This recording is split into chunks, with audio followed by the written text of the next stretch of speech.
Hello, I am Vijaya Vishwanathan and I'm here with Shri Rajiv Malhotra.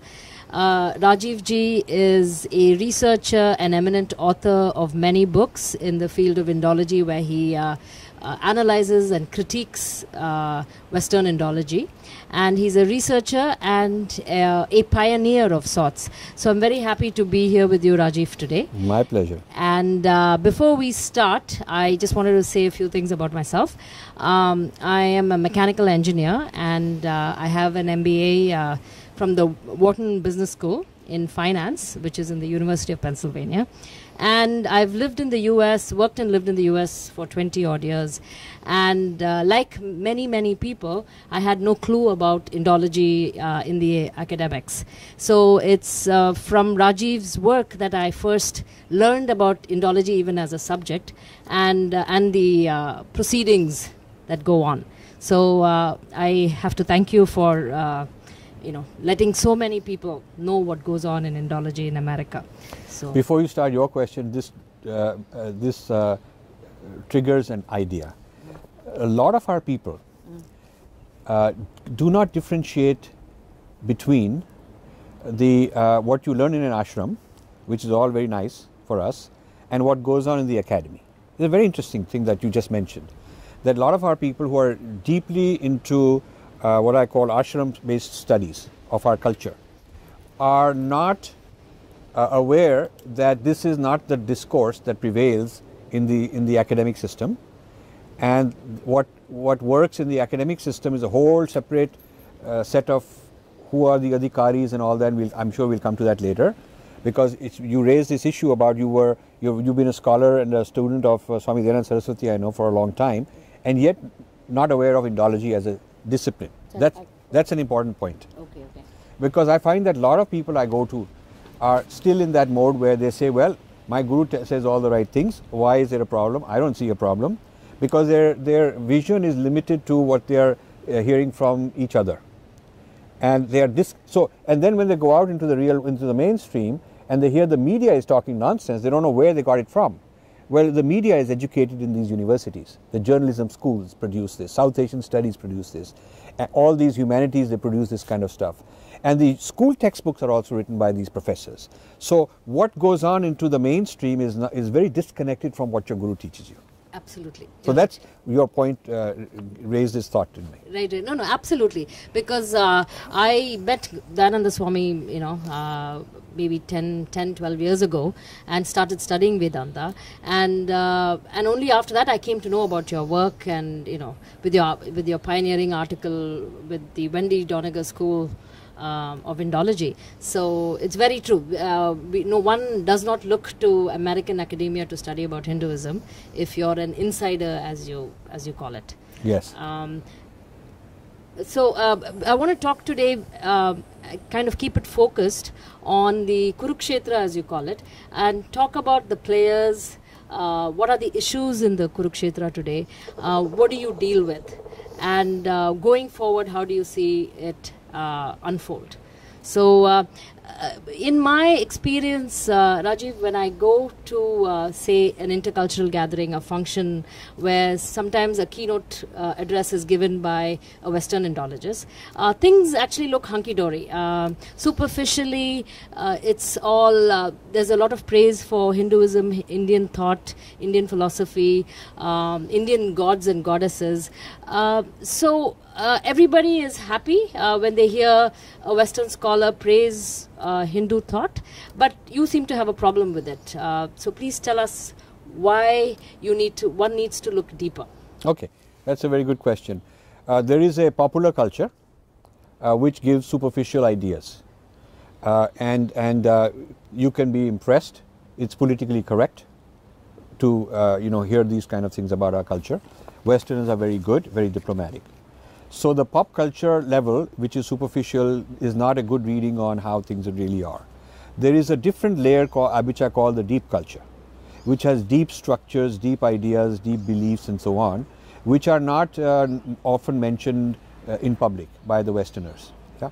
Indians take it out into the media and talk more about it. But the Westerners will stay behind. They've created these deep structures and they've trained a whole lot of Indians to talk about it. But the Westerners themselves are very nice in the way they speak. So this deep structure has a Judeo-Christian element. It also has a Western atheist secular science kind of element, the Western Enlightenment movement kind of element. And these deep structures are not very visible to us unless you're a scholar, you go looking for it. For that you have to study Indology, you have to attend, you have to look at a lot of dissertations, you've got to go to their conferences. And that's how my journey started. Because when my journey started, I was looking at the pop culture interpretation of our stuff and I was very happy.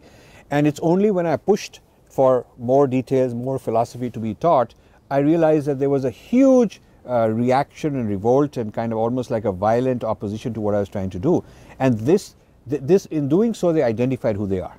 I understood who they are in the deep culture because they came after me when I tried to probe. Because they've never been probed. This is very interesting. They haven't been probed. We are scared of probing. Our people who join this Indology either get bought into it and they become part of that establishment, or they are too scared, they privately tell you things about it, but they won't tell you publicly. So this is why a superficial study is not enough. You have to go and really understand what the Indological theories are, who are the people who've taken the Adhikar, what are the journals where these things are published, what are the conferences, what are the main points of view, what are the main ideological assumptions they're making. Right. These you'll only get to know them if you go deep inside, and then to change it you have to fight the battle in the roots.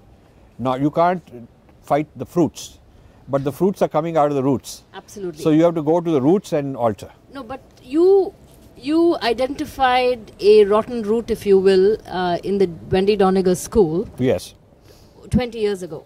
Yes. And in these 20 years, one would think that we have, and that created a lot of awareness, right? And that's the first time many people got to know what happens in academia. And in these 20 years, you're telling me we haven't been able to establish strong voices in academia. Why is that? Because okay. two decades seems to be a long time. Right. So and we haven't made any inroads. So I tried to work in the Wendy Doniger case. I tried to work both at the popular level to draw attention, to make it sensational enough that our people will pay attention. Otherwise, it was too theoretical when I talked about deep level. And you were very successful with that. I was very successful. And I also wanted to open doors at the deep level to get more scholars into that level. And in this latter, I failed because I don't think our scholars really went into the deep level. And I'll tell you what some of those levels are. I think you also made inroads in the sense you had the book that you published called Invading the Sacred. That is correct. But I don't know what happened after that, where we still haven't established a seat at the table. Yes. So people started hitting back at Wendy Doniger, started criticizing her, saying that she's an evangelist. Actually, she's a Jewish person. She's not an evangelist. She's a left-wing. It's like any Indian left-wing person, they're not Christian evangelists, okay? Right. So we didn't even, our people who started joining this, echoing my stuff, didn't even do it correctly. I mean, there were many good attempts. Some of the good scholars also criticized her, but some of the criticisms that followed my work were not really that taking the matter further. They were either repeating what I had said rather than going deeper, or they were not even correct in how they were accusing her. So we have to be authentic in how we go after these people. The deep issue I raised is as follows. Wendy Doniger used a Freudian methodology to study Hinduism. Freud studied the subconscious of the people, of a human being, the unconscious, the subconscious, and he came up with very erotic things that are laden and hidden inside a person as a way to understand their behavior. So whatever you do, deep inside you may not know it, but there's some kind of an erotic programming which is causing it to happen. Right. Now, so Wendy Doniger pioneered this idea that when you look at Sri Ramakrishna and you look at Vivekananda, they're homosexuals because of how they say and their gestures, and then this eroticizing the Hindu goddess using Freudian psychoanalysis, eroticizing all the gurus, eroticizing the symbolism. So looking at everything with an erotic lens and looking for that kind of a meaning, even if it's not there, sort of imposing it. And so she created a whole Wendy Doniger school of erotic Hinduism.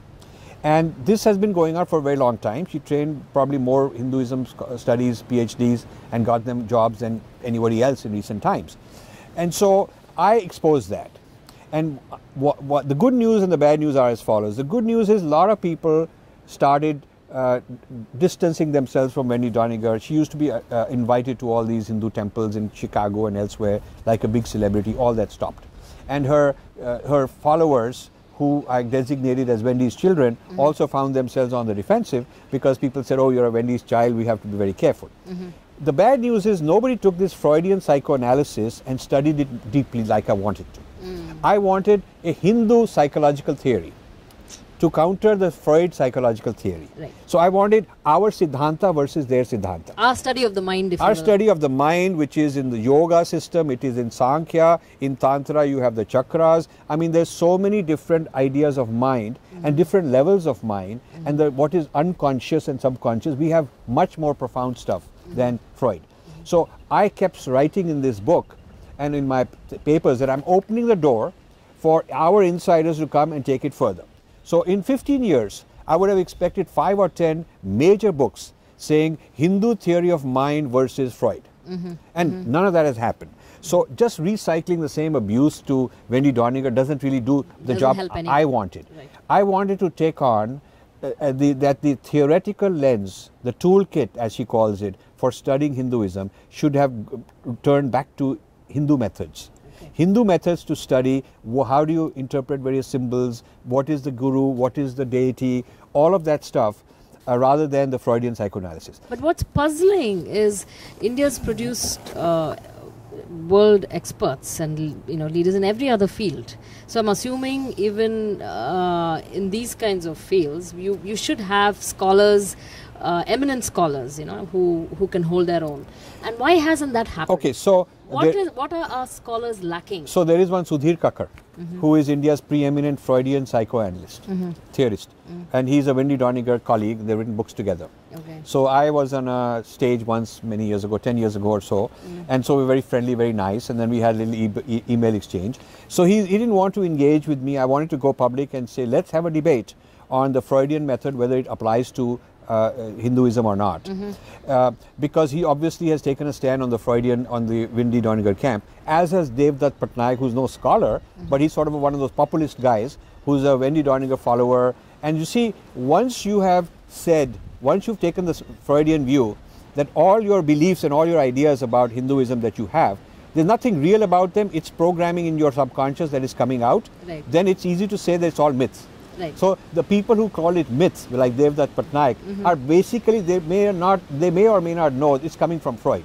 Because Freud came up with this theory of myth. Religion is kind of myths that you have developed and others have collaborated with you, and you reached a consensus in your community about the nature of divine and God and all those things. But what about traditional scholars though? I mean, Devdutt Patnaik, I would not classify him as a traditional scholar. Before we go to our traditional scholars, let me tell you that in the Western academy, in psychology departments, Freud has been dismissed.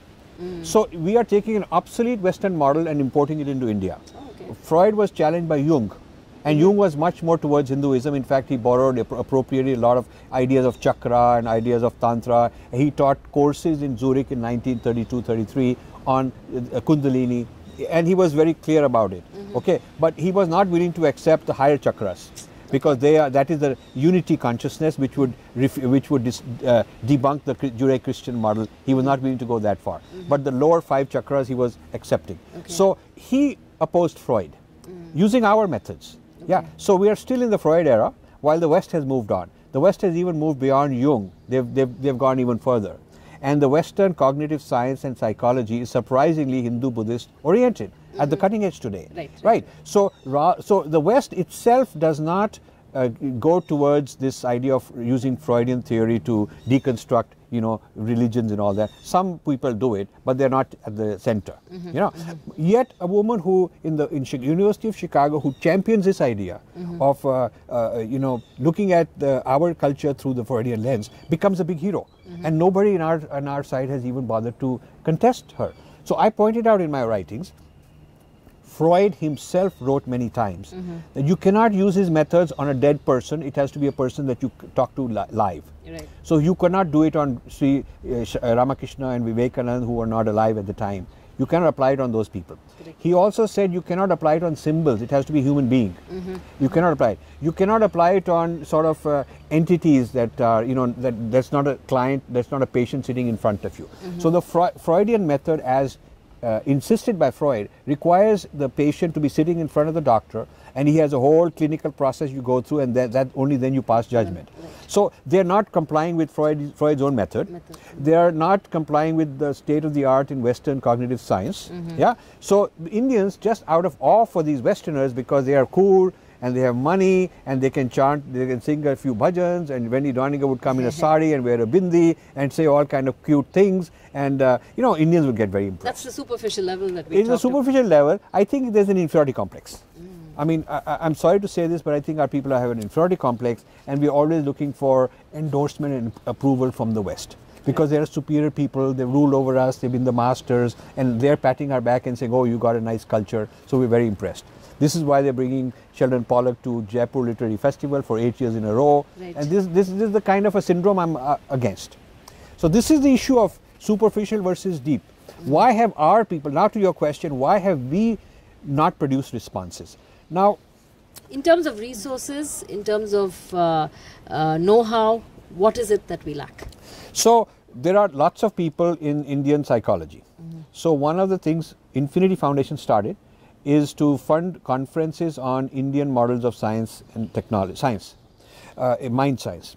And this started when IIT Kharagpur was doing its 50th anniversary a long time ago, 15 or so years ago, and they applied for a grant, and they were wanting to do a series of conferences on different topics, and one of them was on mind sciences, and that caught my attention, and I wrote back to them saying, I'll sponsor the mind conferences, but it has to have Indian content also, and all your content is Freud and Jung and those guys, and all your speakers are from the Western point of view. That's not the conference on mind sciences that I want.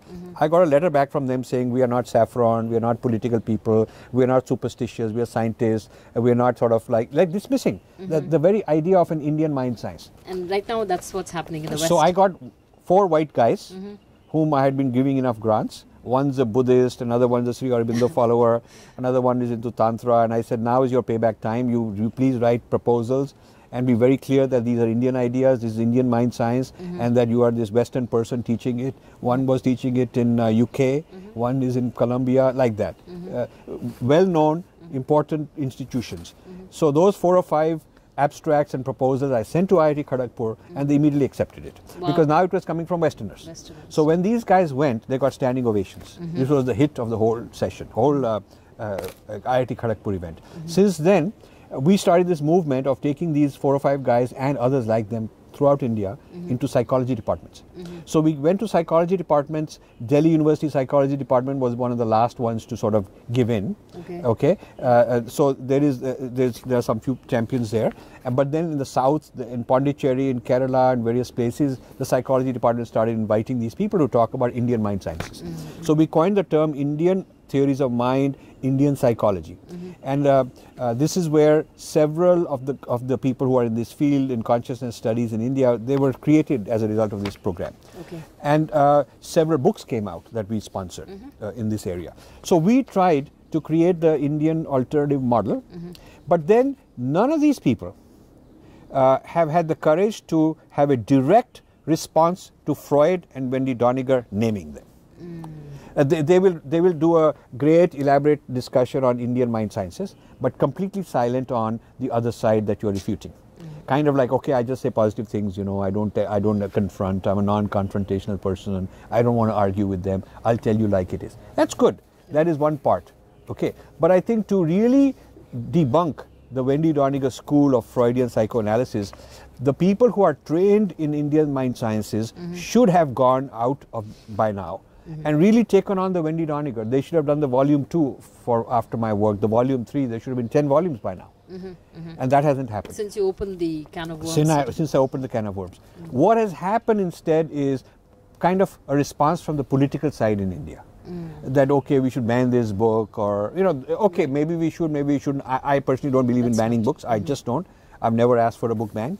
But my view is that if you leave the deep structure alone, then it will grow back. The roots will come back. Right. You've destroyed all the wrong fruits, they're poisonous fruits, you've destroyed them, suppose, they'll come back. So what happened is this, when I did my Wendy Doniger work, after doing it for a few years, I moved on to other topics because I cannot spend my whole life on one thing. I have so many frontiers to open. So I abandoned that, left it behind and moved on. And so on its own momentum, that work continued for a while, people echoing the same thing. But then Wendy Doniger made a comeback because she appropriated enough Indian people, you know, the Devdutt Patnaiks and the whole lot of these kind of people. So they made a comeback. Wendy Doniger is back. And we've lost 10 years. Nobody on the Indian side built up the deep structures. Nobody disrupted their deep structures, which means take the Indian theories of mind and debunk Freud. That is what we have to do. Right, right. And maybe after they listen to this interview, somebody might get motivated and get some ideas. You know, we have Professor Verma in Delhi University, Psychology Department. He has invited me for so many talks in his department, very well received. We have various people in Pondicherry and in Kerala and Calcutta and various places. They have an Indian psychology conference once in a while, every year or so, and 100, 200 people show up. So that idea is there. But to take on a world-class icon and really refute them requires more. I think there is also some fear, Rajiv, within the the scholar community, because if you say something against establishment, you could be a pariah. Yes, and so this is true. But you know, the strange thing is we come from this tradition of Adi Shankara, where you would go hundreds of miles to the opponent in their home camp and refute them. I mean, it takes audacity. So what happened to all that? And so why is it that... See, they don't give you a spot at the table. See, Adi Shankara could do it because those days people were willing to debate. We have a strong culture of intellectual debate with rigor. But I think here, even when you invited, I guess, Pollock for your Columbia talk, they don't show up. They don't think they need to. In other words, they feel that they're so arrogant and they're so powerful. Who is this guy? So they feel that they are controlling the deep structures, all the gates, all the channels. And so, you know, this guy, it's better to ignore him because we have nothing to gain. We can't beat him. We have a lot to lose. So they try to ignore a person like me. Right, right, right. I just want to shift gears now and kind of talk about the Kurukshetra as you describe it. Recently I read an article that you had written about the different players, people who have supported you or people in the periphery. I just kind of wanted to first ask you, before you describe the different buckets, if you will, I wanted to ask you what made you write this paper, trying to categorize the different people, the different players in the Kurukshetra, and secondly, give me some idea about the buckets and how it impacts your work. Yeah, so the paper that I think you're referring to is a paper I wrote on the types of people in the Kurukshetra, and I call them 5 types. Right. Okay. Maybe in the Kurukshetra in Sri Krishna's time there was, Kauravas and Pandavas. Right. I think there's 5 types, okay. and I'm looking at it from actual experience. So there is the type 1, which is the opponents, the Western Indologists and their Indian followers, and people who are inimical to our tradition, who are hostile to our tradition. This is a large gathering of people, and they are in control of the infrastructure of knowledge production. Then there is a type 2, which I call my home team. Okay. Intellectual Kshatriya is a term I have used sometimes, but they are people on our side. You can call them insiders, and in this intellectual battle. But not everybody is in my home team. There are a lot of people who I call type 3 who are doing good work. They are ideologically aligned with me, but they have their own team. So in this new Kurukshetra, I have one group that is fighting the opponents, but there's others who are fighting them their own way, right. And they're type 3. I respect them. We are coalition partners. Okay. It may be a very formal arrangement that, okay, you help me and I'll help you. It may be private. It may be that there is no formal agreement, but it so happens that we end up helping each other, okay. because we're on the same wavelength. Right. Yeah. Right. So now I wish. So they are also leaders in the community, like yourself. They are leaders in the community, and there's some important people who've created. My criteria for somebody to be a type 3 is that it's not just somebody heckling and writing some blogs here and there. Okay. They needed to have made a big impact.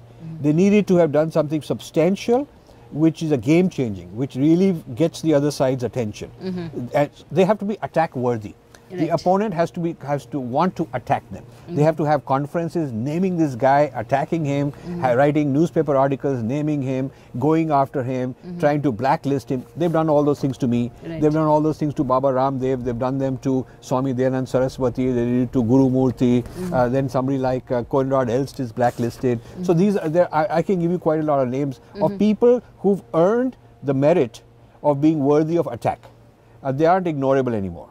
And so they have scars from they the have wars. scars, they have medals, they have their scars. The medals are the scars, the scars are the medals. Right. So they are not just sitting in a room and just repeating the same thing somebody else has said. They're not hiding and saying, okay, we'll talk to like-minded people. They're not into one little blog here and one little blog there with no depth. They're not into the surface level, superficial level. We have a lot of those guys, okay, which I don't consider type 3. So I wish the theatre consisted of types 1, 2 and 3. So 1 is those guys we are fighting, 2 is my team, and 3 is our alliances. And everybody is in one of these. Okay. But this is not so. There are types 4 and 5. Okay. So, so type 4 is the person who is sort of trying to become a type 3, but he's not good enough, he's not senior enough, he's not knowledgeable enough, he hasn't done enough tapasya, maybe he's in too much of a hurry, he is more interested in bringing me down. They are argumentative, they are a nuisance. Some of them will want a huge amount of attention because they have this sense of being type 3 and worthy of coming to me and wasting a lot of my time. Would you say that, if there is a type 4 person who wants your attention, maybe they are aligned with you ideologically but are trying to give you advice and help you through? Would you view it like that? Some of them are. Okay. Some of them are. So the criteria is as follows. Okay. So let's say Vijaya comes and says, I'm a type 4 person, I'd like to work with you, help with you, but I got a lot of opinions, I have a lot of things to do and a lot of ideas and all that. I have an overall strategic narrative of mine, which I've created. I'm a strategist by profession before I got into this.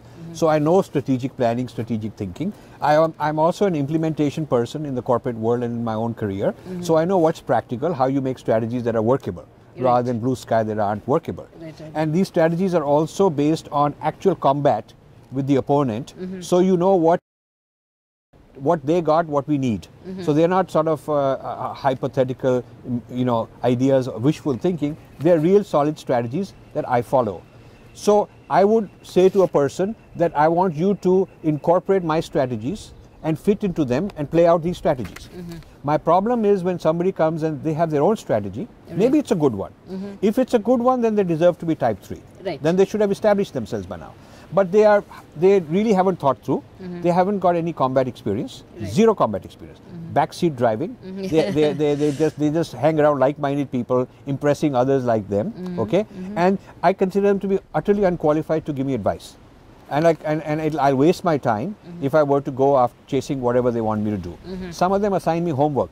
They write to me and say, I have the following advice, I would like you to, and I stop right there and say, I have no time to take your advice. They don't like it, but I have no time to read those 5 pages of complete baloney. But as a business leader, I'm sure you would have taken advice. So whom do you take advice from? Well, you take advice from people who are qualified. I mean, if you want heart surgery, you don't go to a barber shop and say, give me advice. I mean, if you want to have a hairstyle advice, you go to a barber shop and not to a heart surgeon. So you need somebody who's an expert in that subject matter. Right. So if you're a surgeon and you're a world-class surgeon, you've accomplished a lot in your surgery. Of course, you go to conferences, you meet other surgeons, you talk to other surgeons, they give you critical advice and you become a better surgeon.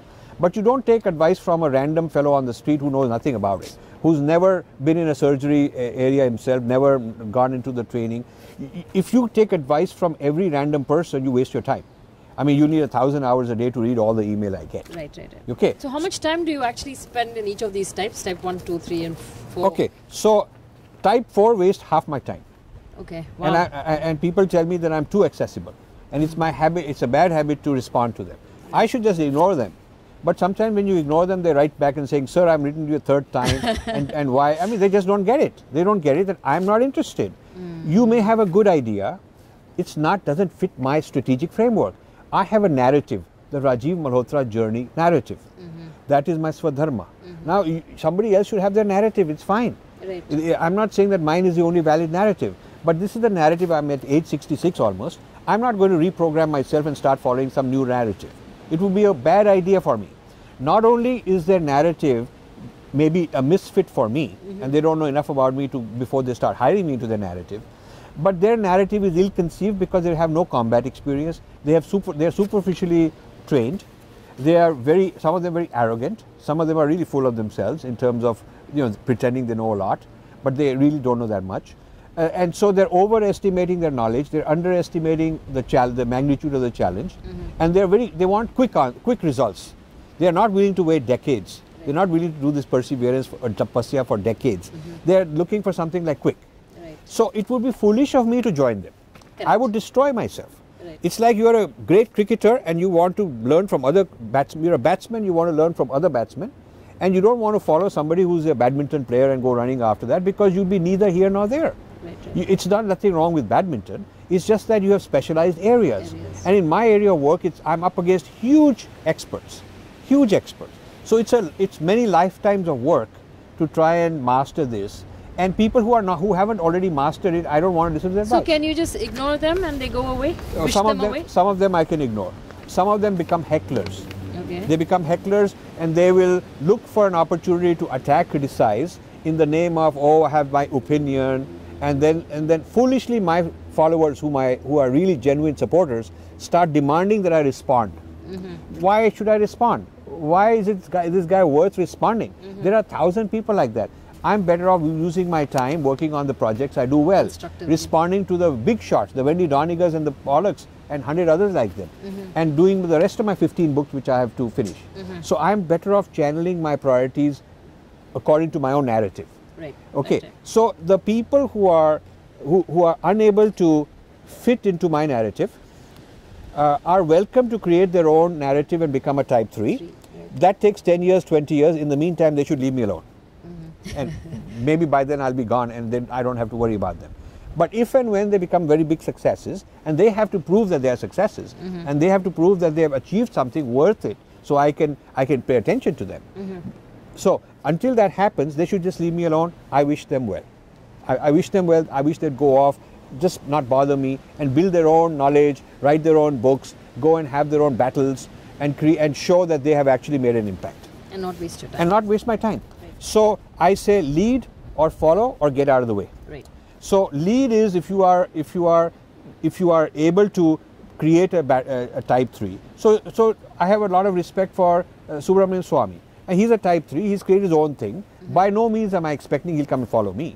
Yeah. By no means is he expecting I'll come and go follow him. We're colleagues, and he's doing his thing, what he likes. I do my thing, and we help each other. I have several people like that.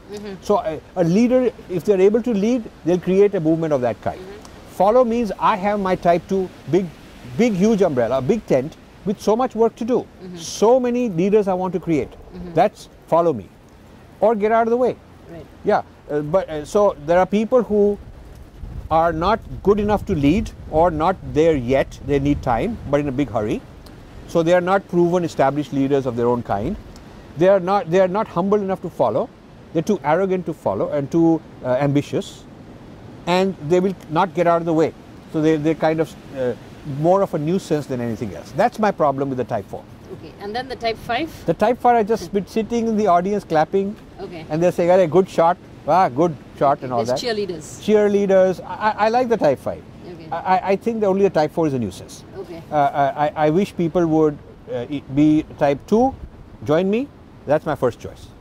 Type 3 have their own big thing, or type 5 and say, okay, I'll retweet, I'll invite you, I'll give your books as gifts to some people, I'll talk about you, but I'm not ready to become a player. Right. I'm not in the Kurukshetra. We have a huge spectator stand around the Kurukshetra. We sit there with binoculars and we are watching and admiring and kind of having some fun. Okay. So So what percent of people, so just actually backtracking a bit, we talked about the different people who are impacted by your work in this 1, 2, 3, 4, 5 categories. What percentage of the people, of the Hindus, so to speak, are in the Kurukshetra, either as spectators or players or, I would say that coaches? 95% of the people are not even in any of these categories. Okay, wow. I mean, this is sad. This is sad. I live in Princeton, very elitist town, lot of wealthy people, sophisticated people, and we go to gatherings and go to each other's homes and all that. And they all think I'm a bit of a weird guy. Why are you wasting? You achieved so much at a young age. You should have by now been all this. You should have been on all these boards and investor here, there. And why you give up that? What is all this? Who cares? Does it matter? And the talk is who is on what board lately. They celebrate that. And who has made his next another 100 million somewhere, and they are very big shots. Right. Okay, and I'm an anomaly because 25 years ago I was a big shot around here. They were sort of some of them were at the same level, some of them were way behind because they were just learning the ropes of this game in America, this American capitalism. Yeah. They were learning this game, and so I was at the top, and so now I've just abandoned it. So I feel that a very large percent of what we call our Hindus, we say that 80% of Indians are Hindus, we say. I don't think they're practicing Hindus.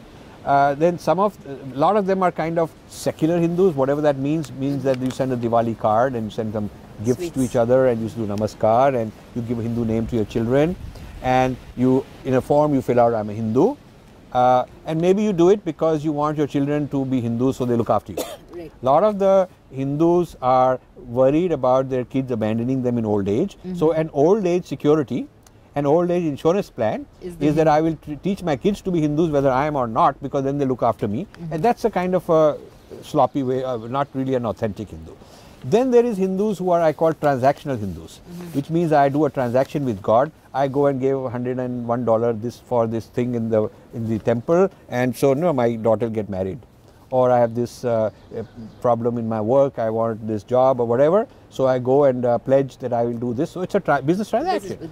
And the pujari or the temple or the deity is kind of a fixer. They are the middleman, so there's a transaction fee. I do this, and because I've had people come to me and say, I don't believe in Hinduism. And I say, well, why you don't believe in Hinduism? He says, no, because I went there and they said, if you do this, your problem will be solved. I did it, it didn't get solved. They think the whole thing is a hoax.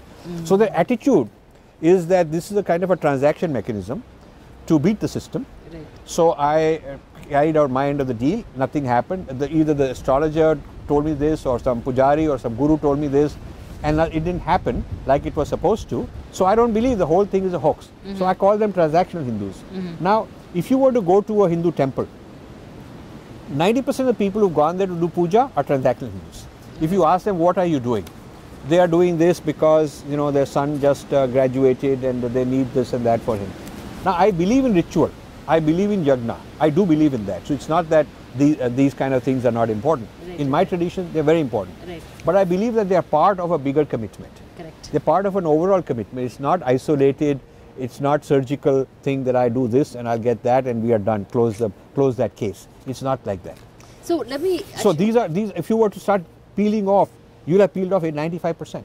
You will. There are also people who are Hindus in the sense of they're following a particular guru, or they're following a particular bhakti movement or some particular movement, and within that movement they're genuine. Right. Within that movement they're very genuine, as in a private life. So they're privately good, honest Hindus, but they're not interested in a public. They're not interested in the Kurukshetra.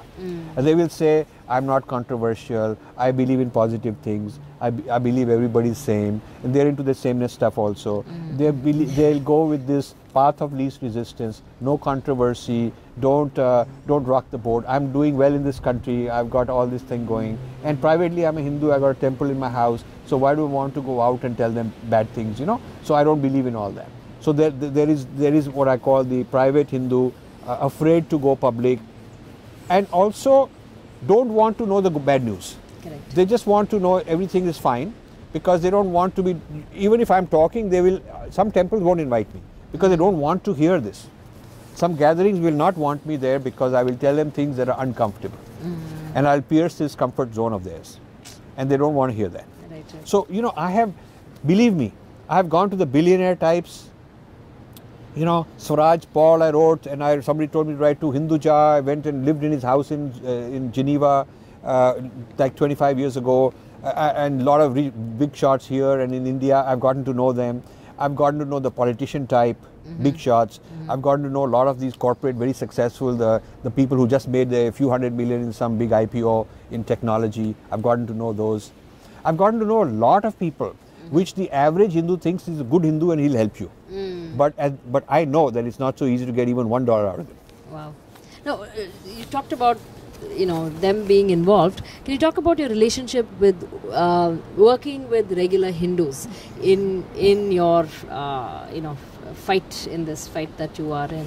So I would say if I look at who invites me and in a very genuine way, I would say the Hindu Guru organizations are one group.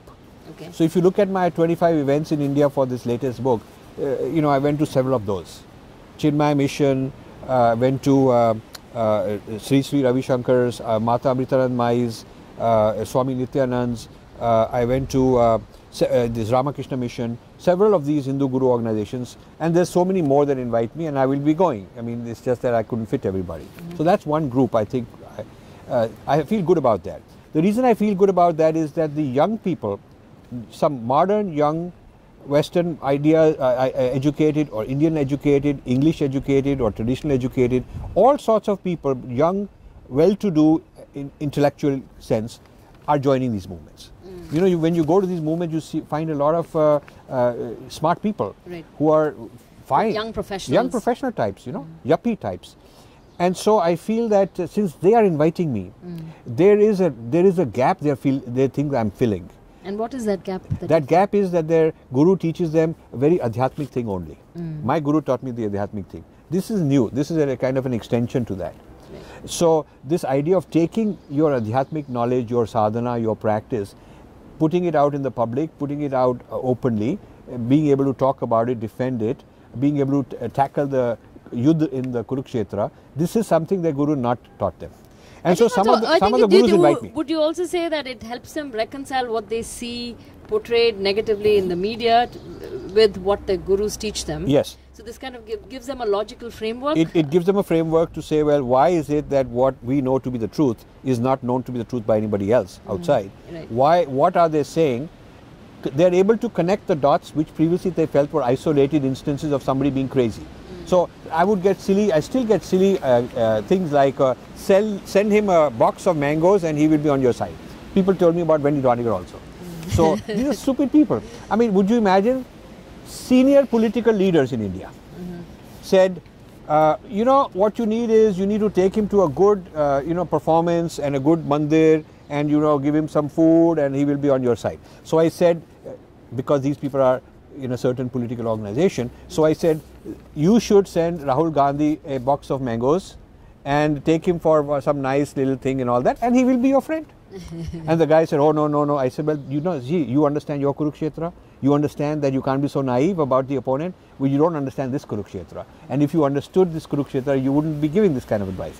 So we have, so you're right, the professional type in these guru organizations, in these spiritual organizations, they learn through my work how to make sense of what's going on, because their guru has taught them how to make sense of what's going on within the organization, with their practices, their sadhanas, their rituals, their discourse, how to make sense of the cosmos in a very profound way.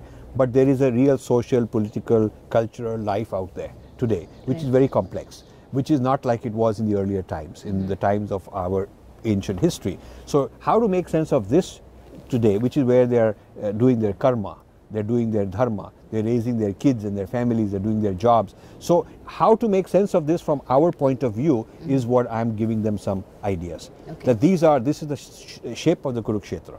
These are the reasons why things are happening a certain way. So that's one group. The second group that invites me a lot are young college people. A lot of universities invite me. I went to IIT Bombay, IIT Madras, Indian Institute of Science. I'm talking about just this time. I've been to several universities, Delhi University, JNU, and so on. So why, and you know, it's interesting.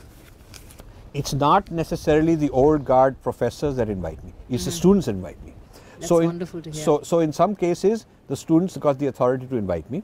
Like in Columbia University, the Hindu Yuva, the Hindu Swayamsevak Sangh, and the Hindu Student Council got together and invited me. Yeah, and they have in certain universities, the student groups have the clout and the authority to book a hall and invite somebody. In certain universities, you need a faculty. So, like in IIT Bombay, faculty with student groups pressuring them, student groups lobbying, and I know what lobbying went behind the scenes. The hall that was made available was not the very large hall, which has 1,500 capacity. It's used for the convocation and some very few large events, but not available.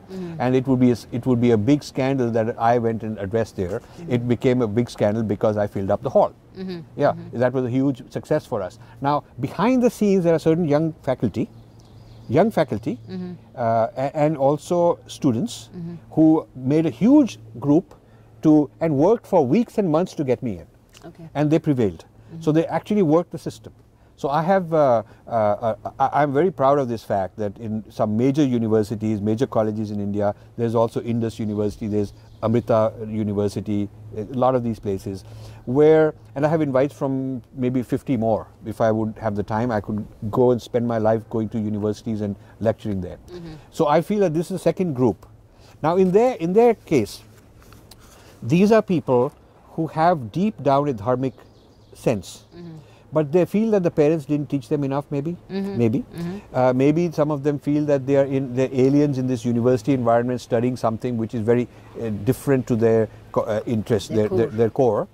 Either it's neutral to their core or it's hostile to their core.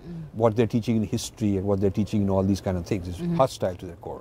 So here comes a guy who is very open, who will lay it out, who is not afraid, who will take on their professors if they want. And you also kind of show them the roots of all this. I'm showing them roots of all this. I'm showing them the history to this. The history goes way back and what they're supposed to do about it. So I get unlimited number of invites from the Guru organizations and from Indian university organizations. And I have to prioritize and see who are really at a place where I should go and invest my time in. Yeah, these two groups.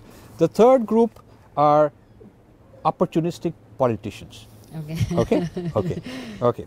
So I won't name anybody. I will just say that they call me because they're just needing the new lines they can use in the next interview. What would sound wise and how they can drop in some smart thing to say. And I'm a source that can pick very quickly a lot of things. And the reason I know this, that every time I've gone to one of their events that they've invited me for, within the next 3-4 days, all these press releases giving out one-liners of what I had said, as some kind of wise idea that they've got. But then nothing happens after that. But can you not, so you're so wonderful with SWOT analysis, being a business leader in your past life and in current life as well. Do you think you could use those skills, say, in the Ministry of HRD or something like that, to kind of come up with a strategic plan for how we take charge and control of the discourse? Well, take McKinsey type method, not McKinsey necessarily that particular company. There are many companies in India who do the same thing. But I'm just using them as an example. If you take that at management consulting, but at a very strategic level. I used to do that in my own way. I was very good at it. I competed against McKinsey. Most of the time I targeted AT&T and won. And got myself in and did a lot of things for them. Big telecom companies, big IT, computer companies, software companies, internet companies. I used to do that. So such a job is needed by the Sangha Parivar. All of their organizations need it. I think a lot of the big guru movements need this kind of work done. The government of India needs this kind of work done. What they need are consulting type people who will look at them, their competitors, what are the success factors, what are their weaknesses, what is right and wrong with their management structure, what kind of new training they need for their people, what are the benchmarks for 6 months, 1 year, 3 year, 5 year. These should be quantifiable, these should be made public. There should be audits on a regular basis of how we have done every year against the promises we made, and these consultants should come and give that kind of an audit report. There should be accountability. And there should be professionalism. I don't find that happening. I didn't find that in the earlier government. I don't find that in this government. I don't find it in the major political parties. You would think that the Congress party, having taken such a beating, would have brought in a management consultant to do a whole analysis how to reinvent the Congress party. What to do, what are the biggest, like do some surveys of people who were supporters who left. Why did they leave? One of the things you always do in a company that, in a corporate structure that lost their client base, is to find out from the clients why you left. What would it take to bring you back? Yeah, and the ones who are still with you, why are they loyal? The ones who are not loyal, why are they not loyal? You go to your competitor's install base and find out what do you like about the competitor. You go back and feed your client all these ideas. Nobody's doing that in India. It's like the old leaders of one party or another party running a little fiefdom, because in the Congress case it is a fiefdom of family.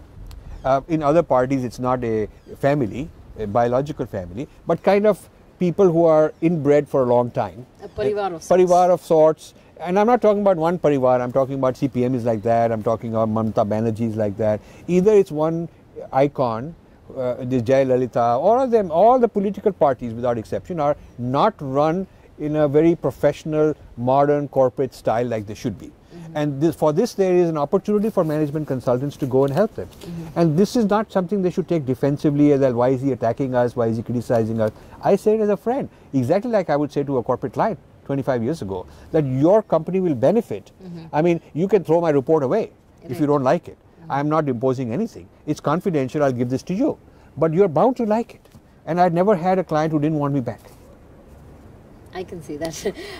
So you wrote this recent paper on the 5 buckets of all your constituents, if you will. Is this your way of analyzing the Hindus or the insiders?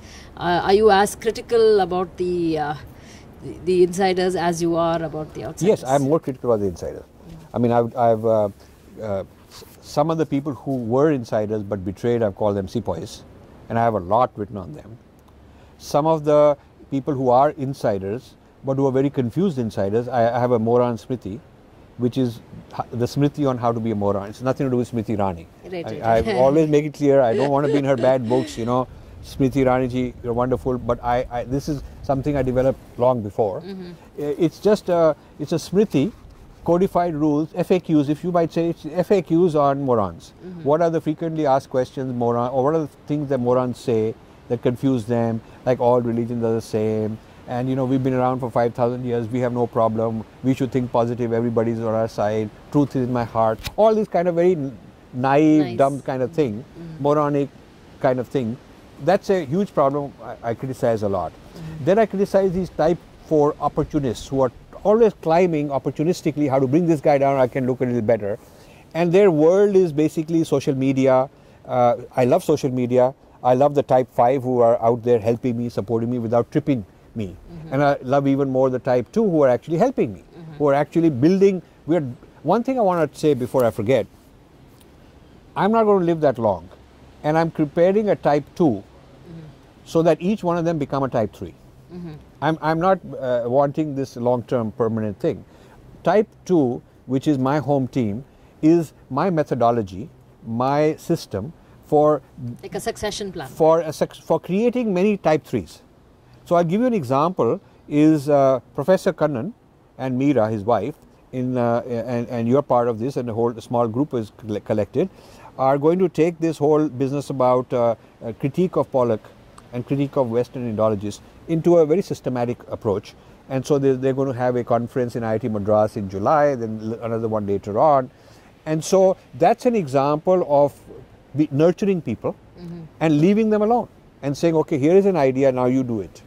You do it, and if you want anything from me, I can help you. So would you say, compared to, when you did your analysis and critique of the Doniger school to the Pollock school now, that this is sort of shaping up with better, action plan? Yes, and I have a lot of advantages. Firstly, I have the reputation from last time that I can do all this, so a lot more people come. So in 3 months, in 4 months, we've had so much success of this book, The Battle for Sanskrit, that compared to all my prior books, this is done better than all of them put together probably. And so more people have come, more mobilization, more energy. And also, I have taken on big targets. You see, Pollock is a bigger target compared to Doniger, because Doniger had no India support like Murthy, Right. and Doniger had no Indian Padam Shri government giving them, and Doniger had nobody like Shingeri ready to give them chairs and millions of dollars. This business of Western Indologists taking over the Indian billionaire, the Indian Peetham, and the Indian government means they've taken over the Vaishya, Kshatriya and Brahmin in terms of the traditional structures. They've taken over the, when I say Brahmin, I'm talking about the intellectual, spiritual type. And when I say Vaishya, I talk about people with a lot of money. And when I say Kshatriya, I talk about the government. Right. Okay, so being awarded at the highest level by all three of these, having all of them in their pocket, yeah, and then the media, you know, whether it is this NDTV interviewing them, or India Today, or this Jaipur Literary Festival, just running after them, just sucking up to them all the time. No Wendy Doniger had done that. There is no other Western Indologist I know of who had achieved so much success in terms of being loved by the Indians themselves and being brought in as a big hero, you see. So therefore it's a very big target and a very risky target. I mean, for me to stick my neck out is a very difficult thing. You see the response from the Pollock side in putting out these dozens of articles all over the place and targeting me as the bad guy. Nothing like that happened to that extent with Doniger. There is no other Western Indologist that would be defended to this extent. Right. So the measure of his importance comes in by looking at how much, what is the counter-attack, what is the reaction when somebody goes after him. Even though in my book, I go out of my way to keep saying he's a good man, he's a good scholar, he works very hard, there's no ill will or bad intentions, he just makes wrong assumptions, and the because of his lens. Because of his lens, and the insiders would disagree. Maybe he's right, maybe he's wrong, but the insiders should be brought in and given an equal shot. That's all I'm saying. I'm not saying that he should be banned. I'm never saying he's a bad person. I'm not trying to block him in any way. I'm just saying we can expand the discourse by bringing in insiders so they can respond. So despite being so careful, and I sent my drafts to so many people to make sure there's not a single line of ad hominem attack. And I removed anything that could even be misunderstood that way. Despite all that, see how much has been organized, mega budget organized with so many voices to defend this guy. So people should have no doubt that he's a very big shot. Right. Otherwise they wouldn't be defending him. He's a high value target for us, and for them he's a high value leader to defend, you see. So I feel that this time around I also thought through a little more carefully. I figured, you know, what I have to do is get lots of people behind me, and I'm organizing this big meta narrative. This is my huge game plan, and I want to turn this over to other people. So I want other people, and I've coined this idea of Swadeshi Indology. So I want other people to take over this Swadeshi Indology, and the first target is Pollock and his work. And then after I feel that this is launched and enough people are working on it, then I have many other targets. Okay, that's good. So it's taken off, started off on a positive note. Yes, it has started off on a positive note. It has started off on a positive note. It needs a lot of nurturing. It's like incubating something new, a newborn baby. It needs that. But you know, the team. It's a constructive outcome. Very constructive outcome, and the team is there. The team is there that I have a lot of faith in, that they are the right people. They will take it forward. And if in the first event they can have 20, 30 good articles, make a book out of it, a few months later have a second one which is more detailed and all that, that will be enough momentum. And so after my book, if there's 2 or 3 other books on the same theme. Now who will read these books in your view? I think other type 2s should join in. By reading them, they'll also get inspired. So if I can create 100 people. Do you think Western Indology students will read it? Of course they will read it. Okay. Your question is interesting as to what's the impact on the academic scholars. With the books that we talked about. So just to give an example, when the previous books have come out, I've been interviewed for each one of these books. At least 20, 25 academic people have come and interviewed me right here and in different places. Some are PhD students, they're doing their dissertation and they want to make sure they've covered me. Whether they're going to support me or oppose me is a different matter, but they don't want to ignore. So I have a large amount of academic references of my works that are there. Okay, to give an example of somebody who's supportive, Ragini Sharma in Canada finished her PhD and sent me her dissertation. She just defended, I think 2 weeks ago, and at least 100 pages about my work on challenging the West, reversing the gaze, what are the digestion issues, the U-turn issues, and her faculty loved it. Because they were not in religious studies where these people are that are being criticized. They were more into cognitive science, psychology, mind sciences. And she's bringing that these are a lot of Indian ideas that you people are not acknowledging, and here is this guy who's acknowledging, and they're trying to shut him up. So in that particular case, that PhD was very well received. So this way there are many people in the academy who've read my work, who invite me, who correspond with me. They're not the ones in power, so it's done low profile. A lot of my drafts I send to these people to read. They give me very good comments, but they say don't mention my name. Some will not mind being acknowledged, and I acknowledge, but some will say it's not good for my career. So this tells you what's going on. There's an undercurrent thing going on, which one day will become public as there's more and more voices. Now, to give you an example, there is this young man in Princeton, Indian guy, a background, he's a lawyer and a journalist in India. He came for a political science he came for a PhD in political science, which he's finishing. During the summer he's going back. So he called me out of the blue to have coffee with me. And so he seemed to have some interesting perspective, so I figured why not, it's local. And he told me he's finished his doctorate on Narasimha Rao, and he's writing a book on the biography of Narasimha Rao, first book on this subject, he says. And he knew a lot about my book, my recent book. And he told me that he was sitting in the back of the Columbia University event I had, quietly sitting there. And I said, how did you even know about all this? He said, one of Pollock's students gave me your book and said, this is a very interesting book, read it and come and we'll go there, attend it. So that Pollock student and this guy sat in the back and attended this whole thing. Then at the end he says, you know, you have a lot of work and you told me that you need people to sort of clean up and edit and whatever, and what if I find you some people, and some of them could be people with trained in this field also. And he suggested that some of these kind of students or postdocs who've been trained by these Westerners might actually want to help me. Okay. Yeah. And this Pollock student was not an Indian even. Okay. Yeah. So you see there, some of this work hits people deep inside. They're not able to say it, they're not able to accept it, but it works and affects them slowly. Right. And they were not in positions of power, so... Some of them are not in positions of power, some of them, I've had people change. I'll give you two examples. The person I hired to on a full-time basis from the Princeton seminary to help me go through all the bibliography and footnotes and all that, checking it out. It was a Christian. I put an ad. My secretary goes around in university and seminary and various places where young people are, putting an ad saying, you know, stipend for this kind of work. So this fellow applied. He was very intelligent. He was the hardest working, probably the most intelligent assistant I ever had in my life. Christian,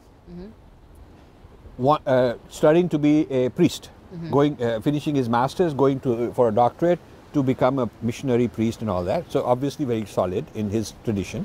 And I told him, look, my tradition is different and I'm saying a lot of things you won't agree with, but when you are helping me, you are stepping into my shoes and trying to make it better. And when you as a Christian feel I'm doing something that won't be acceptable, that will be argued against, you tell me what it is and I will respond. It will make my book better. Right. Yeah, we'll make my book better because you will tell me that a Christian won't like this and like that, and then I'll give you answers. So he said, okay, it is professional. We partition off, we learn to partition off, you know, his private life as a Christian, his career and all that from his work for me. So I thought that was very professional, and I must say that I have quite a few Westerners who are able to do that, more so than Indians, because they get very emotional about it. So he took it strictly as a professional opportunity. In the beginning, when he read that, he was very upset. He came back and said, you know, I'll do it, but no Christian think this is true. And I argued about this Nicene Creed business and about this business of order and chaos and about how they're digesting things and why this tolerance is not the same as respect. He kind of had never heard these things before. So then we went through this phase of him discussing and me giving arguments, which actually helped my book. Because I could say, a Christian might say like that, whereas I would argue that. So I got ideas on where to respond, sharpen my arguments. Then he started entering another stage when he would actually give me more ammunition. He would say, actually, if you don't mind, I can supply you with a paragraph of more references where actually there's a lot more that you can use. So he brought me ammunition from his side. Because he's an honest guy, he was. And then we reached a stage, one day he tells me that I'm dropping out of the seminary. He dropped out of the seminary. He just dropped. He didn't want to convert to anything. But he said, I don't want to be a priest and spend my whole life and all that. And so he joined one of the top law schools to become a lawyer. Oh, wow. So he was researched what law to join. And he says that religion law on religious freedom, discrimination on the grounds of religious bias is an area of law which is emerging. Because there's a lot of legal litigation on, you know, somebody from this religion got biased in a corporate life or in when they're building a house of worship with the government or whatever. So he's a lawyer specializing in religion because so he can use his background. So that's an example of a radical transformation. I can give you many such examples of people who dramatically change their careers. And I get letters from such people. I meet them and they say, you know, you transform my life. And I also get Hindus who didn't understand the seriousness, the gravity, or at least with the clarity. And based on some of the work I've done, they have transformed. So I'm quite happy that the impact has been made. The impact has been made on Hindus, on the academic side, your opponents, your type 1s. Some of them, yes, not the leaders, but the leaders they're my age, we'll all die out. You know, who cares? It's the next generation. I think we want to create. Nobody is, or not say maybe that's too extreme. Hardly anybody is getting their PhD from Wendy Doniger since this happened. She was the most sought after dissertation advisor. She would have all kinds of applicants and she could pick and choose. So Wendy has no children? So not anymore. So she has grandchildren because the children are giving birth to more people, you know. Right. But this Wendy thing has taken a toll on her. The fact that she goes around and this is the most popular, most common talk she gives is to attack me. She's on the defensive. She has to defend herself. She's no longer furthering and talking about Freudian psychoanalysis of goddess and which that. That is sort of like she's quiet on that. She's not, and even her latest book which people attacked, you know, it's maybe 80% toned down. It's maybe 20% as bad as the previous ones. So she's toned down quite a bit to be careful. They'll never, at this stage, such a person can never walk away from their legacy and say, oh, I was wrong, I retract. Nor should you expect it. But it is clear that there has been an impact on the American Academy of Religion discourse, what goes on. So many policies have changed, official policies have changed in the American Academy of Religion as a result of my intervention, because no Hindu has even bothered to go and face them. Like what? Well, for instance, it has become more common to bring a practicing Hindu and put them on the panel.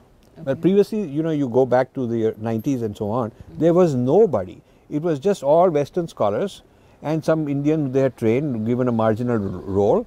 Now it's become very important. Some big names who are Indian Hindu scholars in the academy have been telling me that their value has gone up because they're sought after as a person who ought to be for credibility's sake. Otherwise, Rajiv Malhotra will attack us.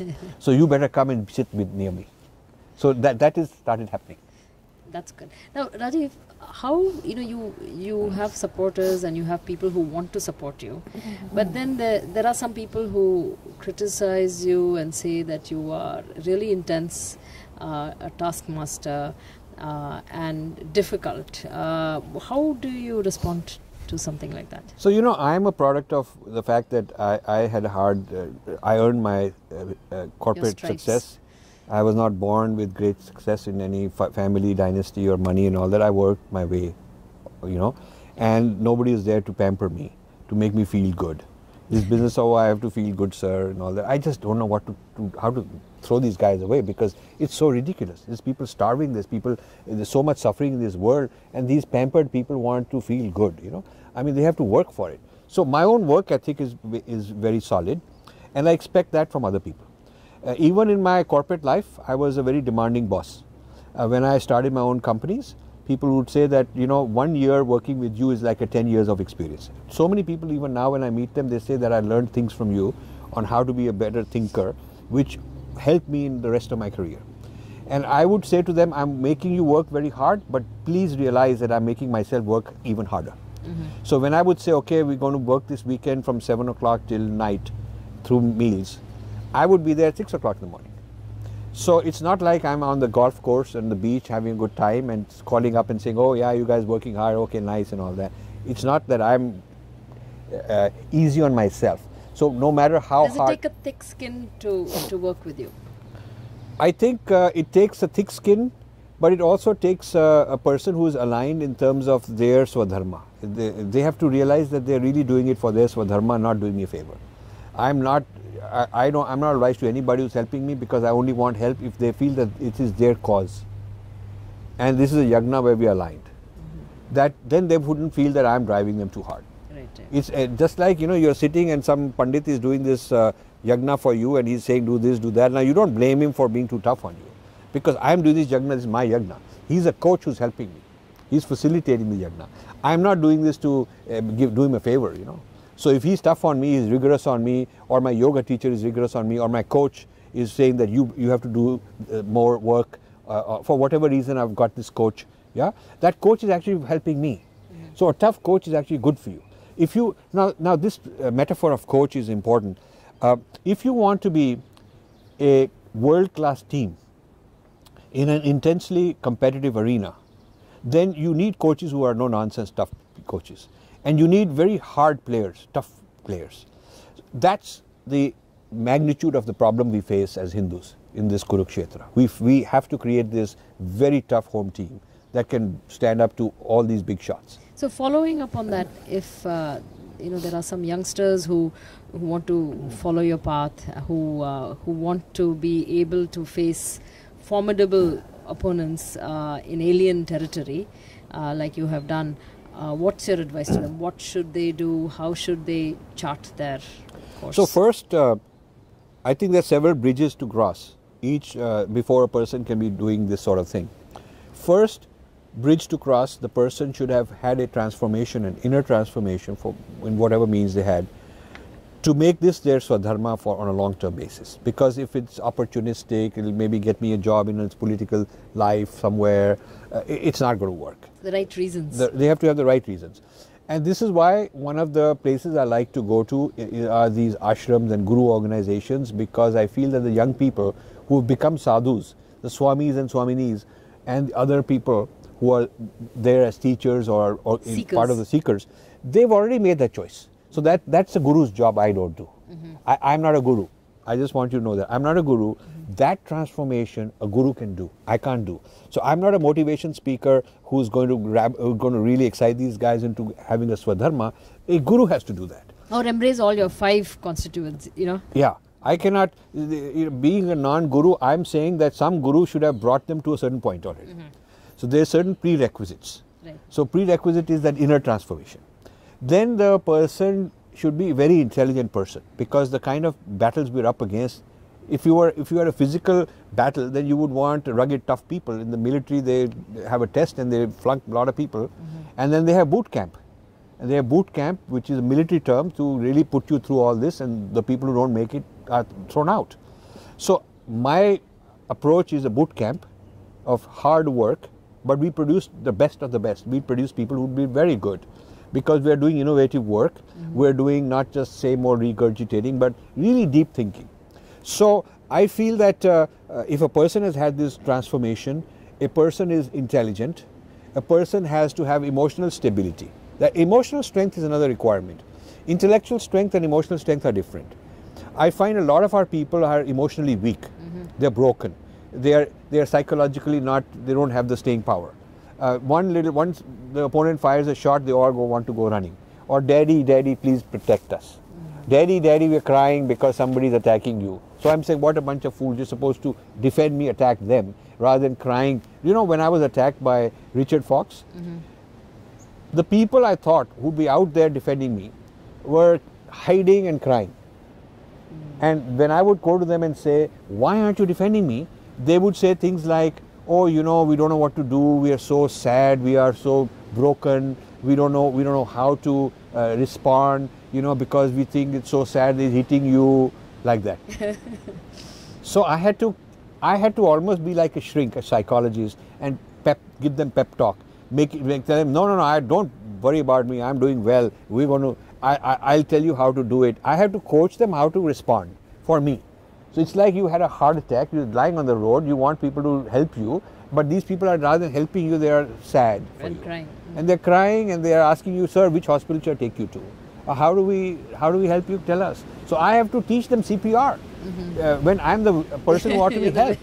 So this is a very sad state, you know. So you need psychologically and emotionally robust people. That is the kind of people you need. Intellectually sharp, psychologically strong, spiritually transformed and rooted and anchored.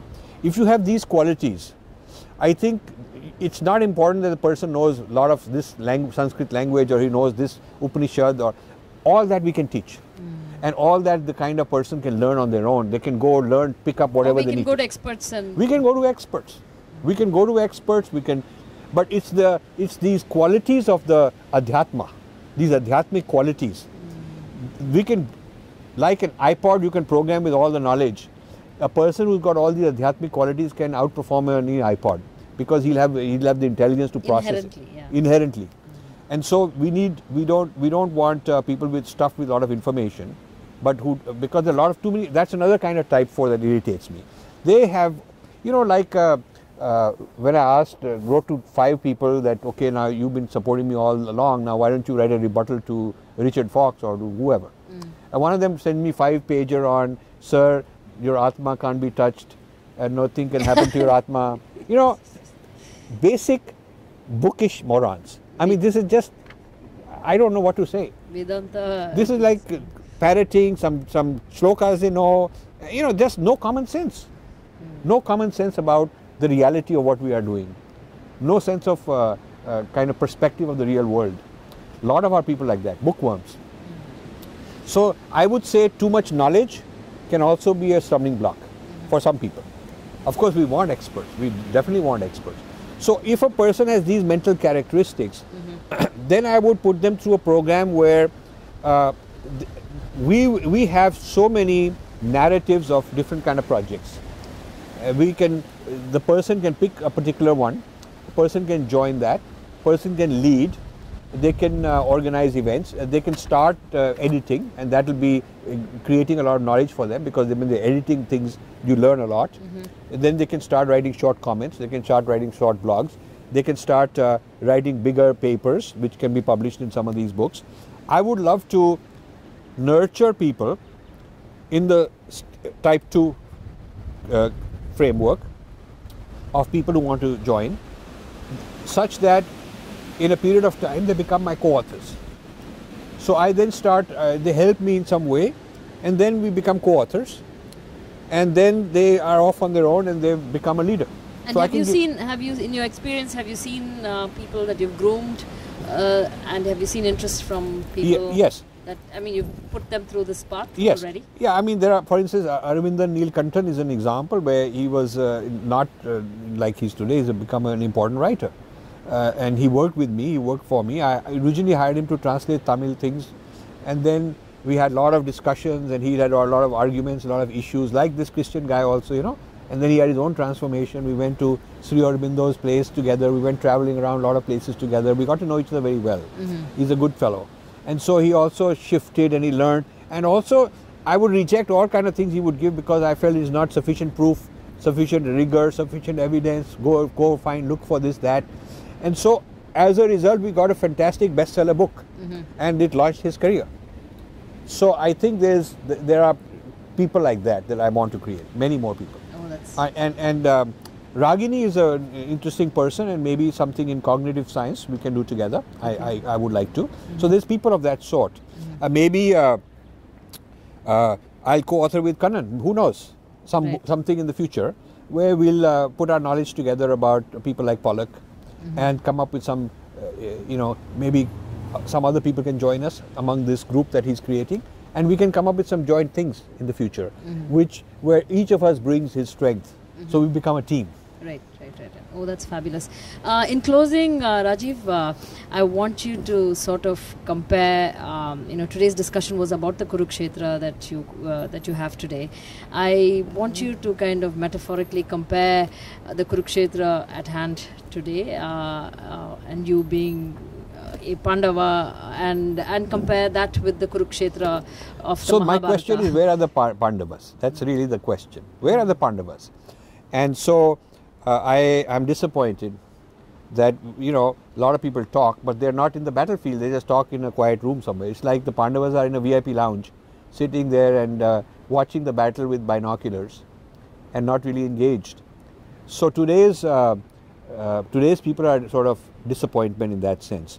There is a, let's say, Group A are the actual players in a cricket team. So they are in the theatre, they're playing.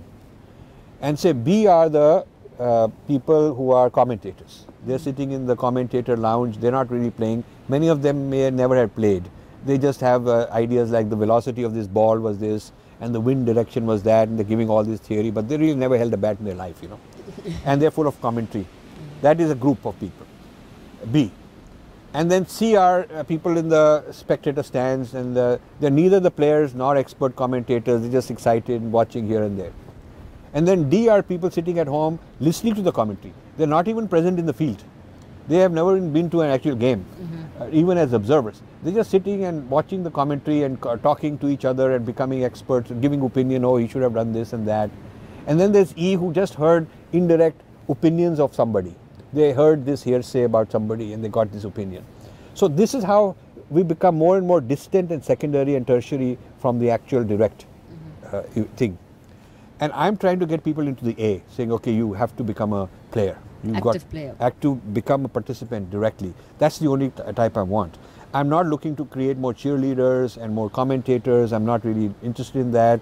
I think too much of rabble-rousing, too much of this bombastic stuff and short messages, tweets, Facebook things, blogs, all that is good at the popular level, but to have a game-changing impact, you need to create players who are really in the heart of this battlefield, who have the cognitive, psychological strength, intellectual strength, tapasya and spiritual sadhana to ground them, and the guru to get them going. They have to have all of that. So today's Pandavas are not there. And so we can discuss, at some time what happened to, why are they there, but they're not there. And so I would say that if we have Pandavas and Kauravas, today we also have, like the type 3 would be other armies fighting the same Kauravas. That probably didn't exist at that time. It was simpler battle. So now we have, now for instance in a war, if India had a war, India may have to have one war with China, one with Pakistan and those guys in a collaboration also. You could have like that, And then we would have to find maybe Japan would come on our side, who knows. So you have to think more complex, multiplayer. It's not a two-player game, but a multiplayer game today. Also, who would be the equivalent of somebody who's vacillating opportunistically? You said Karan. But those are big names. But today they are minor players who are not even that accomplished, but they are opportunistic. They will talk one way, do something else. For a while they're on your side, then they go that side. So that's a problem. In terms of the Kurukshetra is more complex. And we don't have Sri Krishna. Right. That's the thing. Right. We need need Parthasarathi. Yeah. Okay, I had a wonderful time talking to you, Rajiv. It's been really enjoyable. Lots of ideas for the future for lots of people, and I hope we can take this forward. And good. This is a great conversation because it also helps me. I really want to. My closing statement is I want my followers who are in type 2 to help me combat these type 4 guys. Because these type 4 nuisance, hecklers, wasting time, they're sucking maybe 50% of my prawn every day. They're sending useless ideas I should do, and they won't take no for an answer. They don't want to be ignored. They need attention. They want to suck me into their narrative, which takes me away from my narrative. They don't want to join my narrative, but keep arguing about it. You don't want a person on the team who wants to change the way you play cricket. You don't want that. I mean, that's not the time to do it. This is something you learn in the American corporate teamwork, which Indians don't have as much, as my experience. You have a time for a brainstorm where all the views are heard. You have listening to everybody, and then a decision is made, and then that's when you join. That's when you have to join. And you'll find this in American politics also. In the previous election, Hillary Clinton and Obama had bitter fight, but at the end they had to join together. And now you're seeing a huge fight with the Republicans, but believe me, when it comes to once the whole thing is done, there will be very, very few dissenters and they will be ostracized. There's no such thing as I am starting my own independent version of this party or spin-off like they happen in India. If it were India, there would have been a Democrats for Hillary party. It would have happened.